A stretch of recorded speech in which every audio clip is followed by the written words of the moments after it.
儿把以色列民带到了东方，也把所有的人都带到了东方，都带给了光。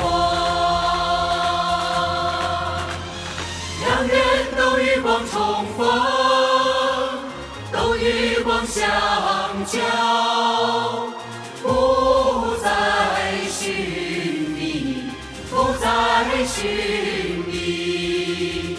神要让所有的寻求之人都重见光，看见神在以色列的荣耀，看见神驾着白云早已来在人间，看见白云朵朵，看见果实累累，更看见以色列的耶和华神。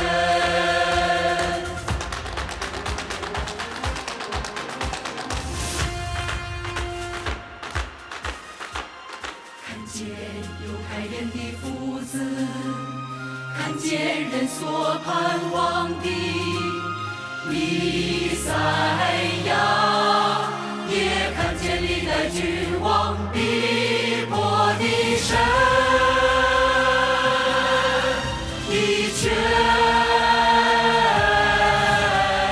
望。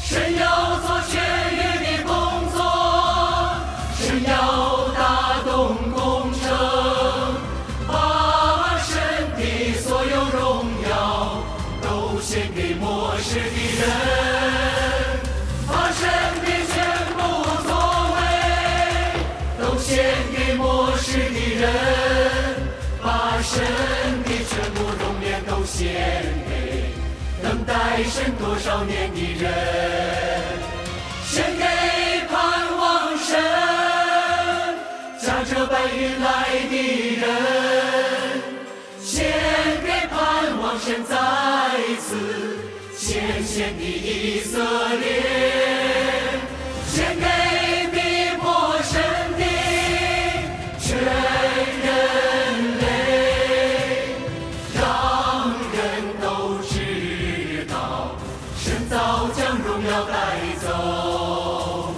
带到了东方，不在犹太，因末世早已来到。Amen. Salamat sa Diyos. Salamat sa Diyos. Talagang namangha ako sa video na yon. Dinadala ng Diyos ang kalwalhatian niya mula sa Israel papunta sa silangan sa mga huling araw. Nagpakita siya sa China, ang pinakalumalaban sa Diyos sa lahat ng mga bansa. Ginagampanan ng gawain niya at ipinapahayag ang katotohanan upang lupigin at iligtas ang lahat ng tao. Kapangyarihan at karunungan ito ng Diyos. Oo. Tama yun. Talagang makahulugan ang pagpapakita at gawain ng Diyos sa China. Dati, hindi ako pamilyar sa gawain ng Diyos. Base sa haka-haka ko magpapakita ang Panginoon sa Israel sa pagbabalik niya. Saka ko lang naintindihan ang misteryo ng gawain ng makapangyarihang Diyos sa China nang mabasa ko ang mga salita niya. Mahusay. Ibabahagi ko ang karanasan ko sa pagtanggap sa makapangyarihang Diyos. Sige. Matapos magkaroon ng pananampalataya sa Panginoon, ako'y naging masigasig sa paghahanap. Sa tuwing may oras ako, nagboboluntaryo ako sa iglesia. At pirmi akong nagbigay ng 10 kada buwan. Noong Abril 2011, pumunta ako sa South Korea para magtrabaho. At kahit gaano ako kaabala sa trabaho, dadalo pa rin ako sa Sunday service. Pero palagi na lang paulit-ulit ang mga sermon ng pastor. Ang mga nagtitipon ay tatango na lang o makikipagkwentuhan sa isa't isa. Walang anumang kasiyahan. Tumigil na ako sa pagpunta sa mga service paglaon. Pero dahil sa isa akong Kristiyano, hindi ako mapalagay sa hindi ko pagdalo. Kaya pinilit ko ang sarili ko na magpatuloy. Tapos nagkataon isang araw, nakasalubong ko ang dati kong kaibigan sa iglesia na si Sister Zhao. Inimbitahan niya ako sa bahay niya at sumama rin ang kaibigan niyang si Sister Lee. Yun ang unang pagkakakilala namin, pero nagkasundo agad kami. Nagkwentuhan kami tungkol sa aming mga sitwasyon at pati na ang tungkol sa kapanglawan sa iglesia. Nagbahagi siya tungkol sa kung paanong ang kapanglawan sa iglesia ay dahil gumagawa ng bagong gawain ng Diyos. At nagbago ang gawain ng banal na espiritu na kailangan tulad tayo ng matatalinong birhen naghahanap ng pagpapakita ng Diyos at nakikinig para sa kanyang tinig upang masalubong ang Panginoon. Talagang naliwanagan ako sa sinabi niya. Pagkatapos, sinabi ni Sister Lee, ang Panginoong Hesus ay nagbalik na. Siya ay nagkatawang tao bilang makapangyarihang Diyos upang gampanan ang kanyang gawain sa China. Nagpapahayag ng katotohanan at ginagawa ang paghatol at pagdadalisay. Sinimulan na ng makapangyarihang Diyos ang kapanahunan ng kaharian at tinapos ang kapanahunan ng biyaya. Ang mga tumatanggap ng gawain niya sa mga huling araw ay dinala sa harap ng trono ng Diyos. Tinatanggap nila ang probisyon ng salita ng Diyos at dumadalo sa piging ng kasal ng kordero. Amen. Nabigla ako sa sinabi ni Sister Lee at nahirapan na kung paniwalaan siya. Nagbalik na ang Panginoon at tumating siya sa China. Sa panahon ng luma at bagong tipan, ginawa ng Diyos ang kanyang gawain sa Israel. Sabi sa Biblia, at ang kanyang mga paa ay magsisitayo sa araw na yaon sa bundok ng mga olivo sa tapat ng Jerusalem sa dakong silangan. At mahahati ang bundok sa gitna niya sa dakong silangan at kanluran at magiging malaking libis. At kalahati ng bundok ay marilipat sa hilaga at kalahati sa timog. Sa mga huling araw, darating dapat ang Panginoon sa Israel sa bundok ng mga olivo. Paano nasa China siya? Sinabi ko yun kay Sister Lee. Paano naman niya ito sinagot? Ngumiti lang siya at sinabing misteryoso ang mga propesiya ng pagbabalik ng Panginoon. Hindi natin yun maiintindihan. Pagkatapos lang matupad ang isang propesiya at nakita natin kung paano isinasagawa ng Diyos ang gawain niya, saka natin mauunawaan ang ibig sabihin nito. Hindi natin dapat limitahan ang gawain ng Diyos gamit ang literal na kahulugan ng mga propesiya dahil malamang malabanan natin ng Diyos. Ang mga Fariseyo ang halimbawa nito. Kumapit sila sa literal na kahulugan ng propesiya ng pagbabalik na Mesiyas. Iniisip na pagdating ng Panginoon tatawagin siyang Mesiyas. Ang di tinawag na Mesiyas ay hindi si Kristo. Kaya tinutulan at hinatulan nila ang gawain ng Panginoong Hesus at hindi sila iniligtas ng Diyos. Kung lilimitahan natin ang gawain ng Diyos base sa literal na interpretasyon ng Biblia at hindi sisiya sa atin ang katotohanan ng pagpapakita at gawain ng Diyos, malamang maulit lang natin ang pagkakamali nila. Tama. Sa mga huling araw, ginagampanan ng makapangyarihang Diyos ang gawain ng paghatol simula sa bahay ng Diyos. Ipinapahayag ang lahat ng katotohanan ng dumadalisay at ang liligtas sa sangkatauhan, tulad ng maningning na liwanag na lumilitaw sa silangan. Sa loob lang ng 20 taon, kumalat na sa buong China ang gawain ng makapangyarihang Diyos sa mga huling araw. At umabot na rin sa ibang mga bansa sa buong mundo. Ang salita ay nagpapakita sa katawang tao ay isinalin na sa higit sa 20 na mga wika at nailathala online para sa mga tao sa buong mundo na maghanap at magsiyasat. Ganap na tinupad ng gawain ng makapangyarihang Diyos sa mga huling araw ang propesiya ng Panginoong Hesus. Sapagkat gaya ng kidlat mula sa silangan at nakikita hanggang kanluran, gayon din ang pagparito ng anak ng tao. At ang aklat ng Malakiyas 1:11, sapagkat mula sa sinisikatan ng araw hanggang sa nilulubugan niyaon magiging dakila ang aking pangalan sa mga hintil, sabi ng Diyos na Jehovah ng mga hukbo. Amen. Nang marinig ko ito, napagtanto kong ang Panginoon ay bumalik sa China at hindi sa Israel. At matagal na itong napropesiya ng Biblia. Tapos binasahan ako ni Sister Lee ng isang sipi ng mga salita ng makapangyarihang Diyos. Babasahin ko ito para sa inyo. Sige. Sabi ng makapangyarihang Diyos, sa totoo lang, ang Diyos ang Panginoon ng lahat ng bagay. Siya ang Diyos ng lahat ng nilikha. Hindi lamang siya Diyos ng mga Israelita, ni ng lahat ng mga Hudyo. Siya ang Diyos ng lahat ng mga nilikha. Ang naunang 2 yugto ng kanyang gawain ay naganap sa Israel na nakalikha ng ilang haka-haka sa mga tao.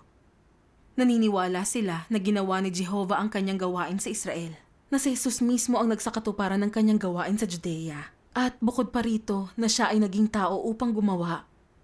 At ano't anuman, ang gawaing ito ay hindi na lumagpas pa sa Israel. Hindi gumawa ang Diyos sa mga taga-Ehipto o sa mga Indiano. Gumawa lamang siya sa mga Israelita. Sa gayon ay nakabuo ng iba't ibang haka-haka ang mga tao. At inilarawan ang gawain ng Diyos sa loob ng isang tiyak na saklaw. Sinasabi nila na kapag gumagawa ang Diyos, kailangan niyang Gawin iyon sa mga taong hinirang at sa Israel. Maliban sa mga Israelita, hindi na gumagawa ang Diyos sa iba ni wala ng anumang mas malawak na saklaw ang kanyang gawain. Napakahigpit nila pagdating sa pagpapasunod sa Diyos na nagkatawang tao at hindi nila siya pinapayagang kumilos ng lagpas sa mga hangganan ng Israel. Hindi ba haka-haka lang ng tao ang lahat ng ito? Ginawa ng Diyos ang buong kalangitan at lupa at lahat ng bagay. Ginawa niya ang lahat ng nilikha. Kaya paano niya lilimitahan ang kanyang gawain sa Israel lamang? Kung magkagayon, ano ang silbi ng paglalang niya sa lahat ng nilikha? Nilikha niya ang buong mundo at naisakatuparan niya ang kanyang 6,000 taong plano ng pamamahala hindi lamang sa Israel, kundi pati sa bawat tao sa sansinukob.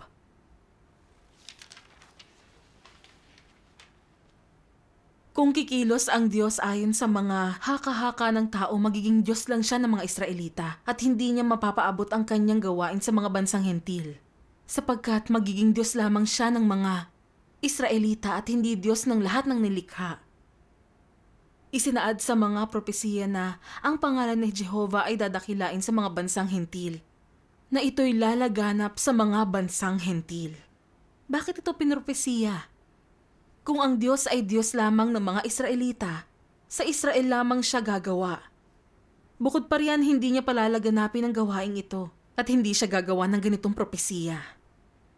Yamang ginawa niya ang propesiyang ito, siguradong papaabutin niya ang kanyang gawain sa mga bansang hentil at lahat ng lupain. Dahil sinabi niya ito, kailangan niyang gawin ito, ito ang kanyang plano. Sapagkat siya ang Panginoon na lumikha sa kalangitan at lupa, at lahat ng bagay at ang Diyos ng lahat ng nilikha. Gumagawa man siya sa mga Israelita o sa buong Judea, ang gawain kanyang ginagawa ay ang gawain ng buong sansinukob at ang gawain ng buong sangkatauhan. Ang gawain kanyang ginagawa ngayon sa bansa ng malaking pulang dragon, sa isang bansang hentil ay siyang gawain pa rin ng buong sangkatauhan. Maaaring ang Israel ang himpilan ng kanyang gawain sa lupa. Gayon din, maaaring ang China ay himpilan din ng kanyang gawain sa mga bansang hentil. Hindi ba natupad na niya ngayon ang propesiya na ang pangalan ni Jehovah ay magiging dakila sa mga bansang hentil? Amen. Salamat sa Diyos.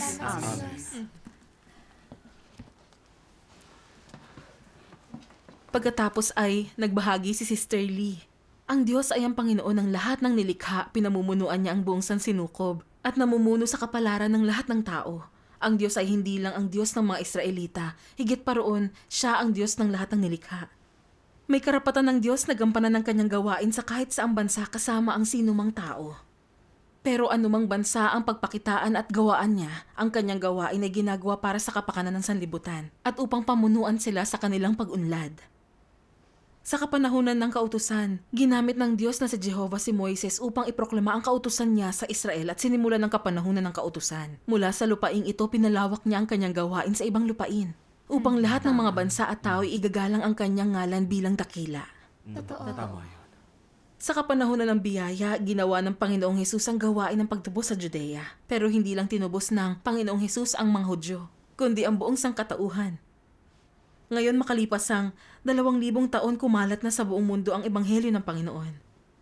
Sa mga huling araw, ginagamit ng makapangyarihang Diyos ang China bilang test site para sa gawain niya, bago ito palawakin sa buong sansinukob. Ngayon ay parang makinang naliwanag ang mga salita't gawain ng makapangyarihang Diyos. Nagniningning mula silangan at iniilawan ng mga bansa sa kanluran na may pagpapatotoo. Marami nang nakarinig sa tinig ng Diyos sa mga salita ng makapangyarihang Diyos at humarap sa trono ng Diyos para tanggapin ang paghatol at pagdadalisay ng kanyang mga salita. Amen.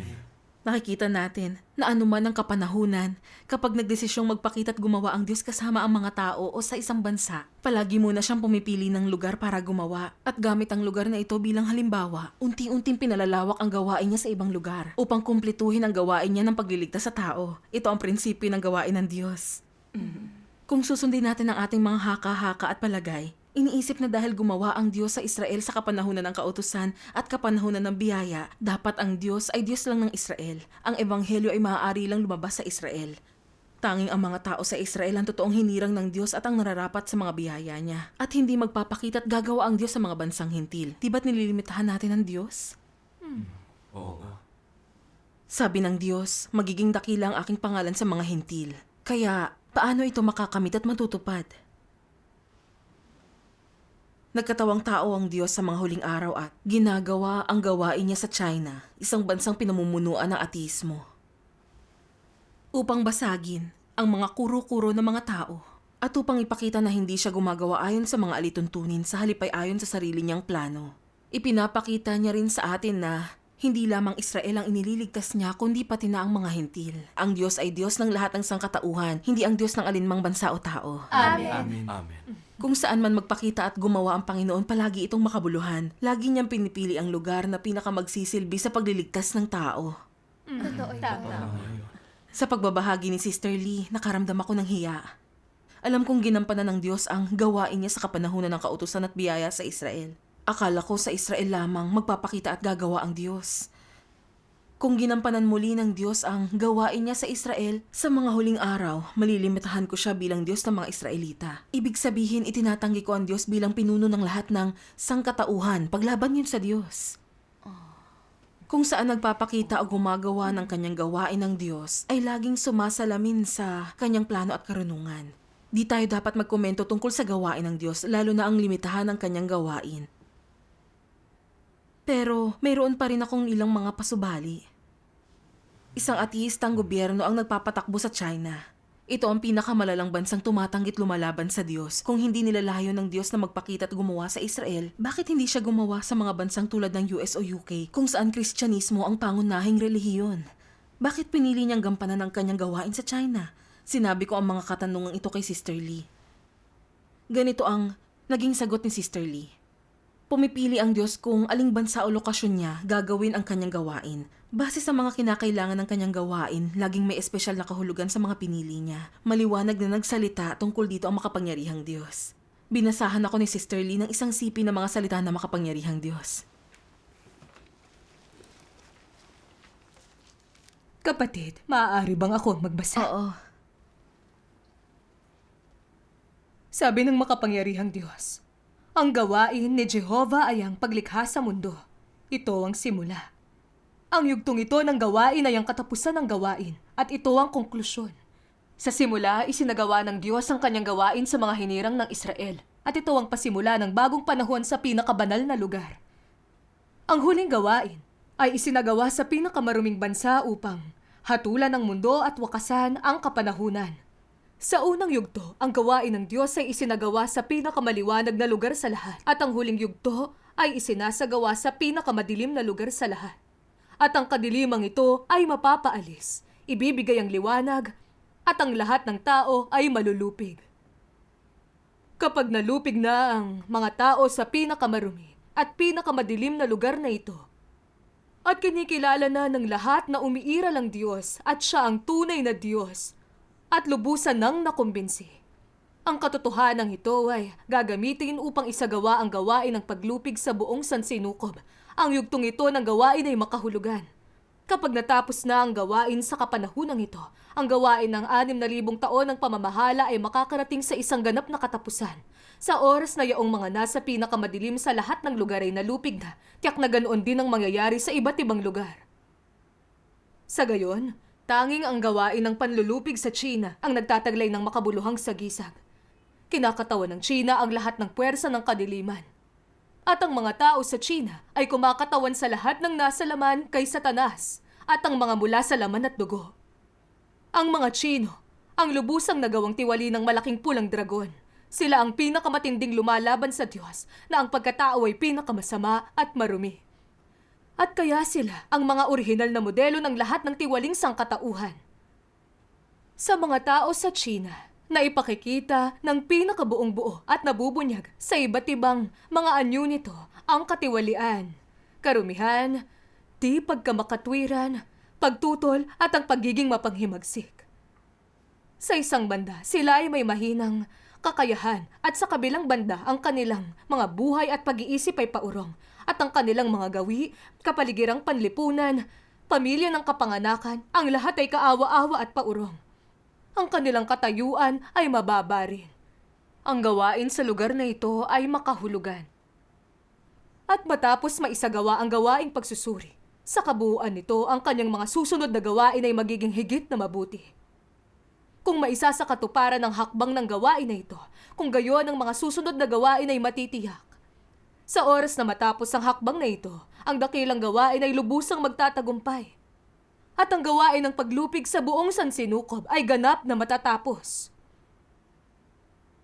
Sa katotohanan, kapag ang gawain sa inyo ay nagtagumpay na, ito ay magiging katumbas ng tagumpay sa lahat ng dako ng buong sansinukob.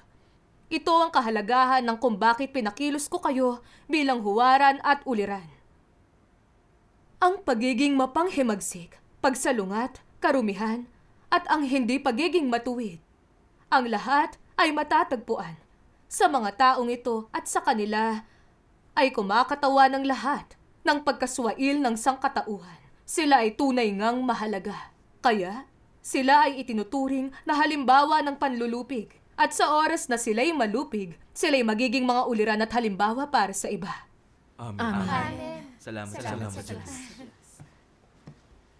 Pagkatapos, nagbahagi si Sister Lee. Pinipili ng Diyos ang lokasyon na target ng kanyang gawain sa bawat yugto, base sa pangangailangan ng kanyang gawain. Palagi itong may tiyak na kahulugan at para sa kaligtasan ng sangkatauhan. Halimbawa, isinagawa ng Diyos ang unang 2 yugto ng gawain sa Israel dahil sila ang hinirang ng mga tao ng Diyos. Naniwala't sinamba nila ang Diyos, meron silang takot sa Diyos, at sila ang pinaka-hindi tiwali sa sangkatauhan.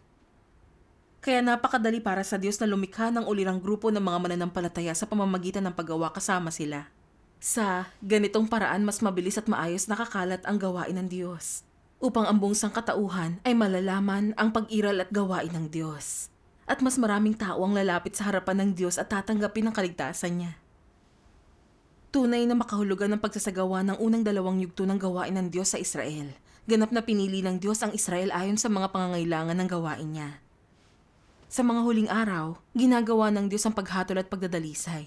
Ipinapahayag niya ang katotohanan upang hatulan at ibunyag ang katiwalian at kabuktutan ng sangkatauhan. Ipinapakita ang kanyang matuwid, mabagsik at di naaagrabiyadong disposisyon. Kaya't kailangan niyang piliin ang mga taong pinakatiwali, pinakalumalaban sa Diyos bilang halimbawa. Sa paggawa lang nito makakamit ang pinakamahusay na resulta ng gawain ng Diyos. Tulad ng alam ng lahat, sa buong sangkatauhan, ang mga Chinese ang pinakapaurong at ginawang tiwali ni Satanas. Sila ang pinakasalaula, mababa, tumatanggi sa Diyos at lumalaban sa Diyos na lahi sa buong sangkatauhan. Maganda silang kinatawan ng tiwaling sangkatauhan. Sa paggawa ng gawain ng paghatol sa China at pag-target sa tiwaling disposisyon ng mga Chinese, lubusan at masigasig na inilalantad ng Diyos ang sangkatauhan. At ang katotohanang ipinapahayag niya ay ang pinakakumpleto at may kakayahang ilantad ang banal at matuwid niyang disposisyon. Tama. Ginagamit ng Diyos ang katotohanang ipinahayag gamit ang gawain niya kasama ang mga hinirang na mga tao sa China upang sakupin at iligtas ang sangkatauhan. At hayaan silang makita ang banal at matuwid niyang disposisyon upang lahat sila'y lumapit sa harap ng Diyos para purihin siya. Ito ang karunungan ng gawain ng Diyos. Amen. Kung ang pinakatiwaling mga tao ay magagawang kumpleto ng Diyos, kung ganon ang pagperpekto sa natitirang sangkatauhan ay natural lang at si Satanas ay lubusang matatalo rin. Sa paggawa sa China, matatanggap ng Diyos ang pinaka-umaalingaw-ngaw na pagpapatotoo at pinakadakilang kalwalhatian. Dahil lang mga tao sa Israel o sa mga bansang karamihan ng tao ay Kristiyano tulad ng US o UK, ay hindi halimbawa ng tiwaling sangkatauhan ang paggawa't pagperpekto ng Diyos sa mga ito'y hindi makakamit ang pangwakas na layunin na paglupig at pagliligtas sa sangkatauhan. Kaya't ang paggawa ng Diyos kasama ang mga Chinese na ayon sa mga pangangailangan ng gawain ng paghatol ay ang pinakakumakatawan at pinakamakahulugan. Amen. Mula sa target at lokasyon ng gawain ng Diyos at ang pangunahing epekto nito sa bawat yugto, makikita natin na ang gawain ng Diyos ay tunay na matalino at kamangha-mangha. Totoo yan. Nang marinig ko ito, sabik kong sinabi, oo, ang Israel ay isang bansang sumasamba sa Diyos at ang mga tao roon ay pinaka-hindi tiwali sa lahat. Kung bumalik ang Panginoon upang gumawa sa Israel, ang gawain ng panlulupig ng Diyos ay di magbubunga na maganda. China ang pinakapaatras at lumalaban sa Diyos na bansa. Kaya sa panlulupig sa mga Chinese, hindi lang nakakamit ng gawain niya ng panlulupig ang pinakamagandang resulta, inihahayag din niya ang karunungan at pagiging makapangyarihan niya. Nakikita ko na ngayon kung gaano kahalaga ang paggawa ng Diyos sa China sa mga huling araw. Amen. Hindi ko alam ang gawain ng Diyos. Pero nilimitahan ko ang gawain niya gamit ang aking mga kuro-kuro at palagay. Napakamapagmataas ko. Nagpatuloy si Sister Lee. Paano o saan man gawin ng Diyos ang gawain niya, laging may misteryo at katotohanang hahanapin. Kung paano naman natin dapat salubungin ang pagbabalik ng Panginoon, sinabi sa atin ng Panginoong Jesus. Pagkahating gabi ay may sumigaw, narito ang kasintahang lalaki, magsilabas kayo upang salubungin siya. Dinirinig ng aking mga tupa ang aking tinig. Narito ako'y nakatayo sa pintuan at kumakatok. Kung ang sino man ay duminig ng aking tinig at magbukas ng pinto, ako'y papasok sa kanya. At hahapong kasalo niya at siya'y kasalo ko. Amen. Kaya't sa pagsalubong sa pagdating at paghahanap ng pagpapakita ng Panginoon, mahalagang makita kong may pagpapahayag ng katotohanan at tinig ng Diyos.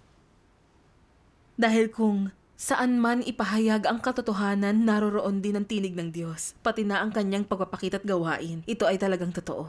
Siya. Totoo. Tulad ng sinasabi ng makapangyarihang Diyos,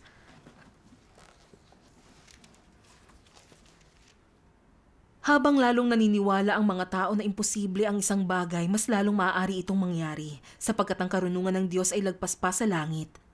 Ang mga iniisip niya ay mas mataas sa iniisip ng tao, at ang gawain ng Diyos ay lampas sa mga hangganan ng pag-iisip at mga palagay ng tao. Habang mas imposible ang isang bagay, lalong higit na mayroon itong katotohanang mahahanap. Habang mas lagpas sa mga palagay ng tao ang isang bagay, lalo noong taglay ang kalooban ng Diyos. Ito ay dahil kahit saan pa niya ipinakikita ang sarili niya, ang Diyos ay nananatiling Diyos. At ang kanyang diwa ay hindi kailanman magbabago dahil lamang sa lugar o paraan ng kanyang pagpapakita. Ang disposisyon ng Diyos ay nananatiling pareho saan man naroon ang kanyang mga yapak. At nasaan man ang mga yapak ng Diyos, siya ay ang Diyos ng buong sangkatauhan. Gaya ng ang Panginoong Hesus ay hindi lamang ang Diyos ng mga Israelita, kundi ang Diyos din ng lahat ng tao sa Asya, Europa at Amerika. At higit pa rito ay ang nag-iisa at natatanging Diyos ng buong sangsinukob. Kaya naman hanapin natin ang kalooban ng Diyos at tuklasin ang kanyang pagpapakita mula sa kanyang mga pagpapahayag at sabayan ng kanyang mga yapak. Ang Diyos ang katotohanan, ang daan at ang buhay.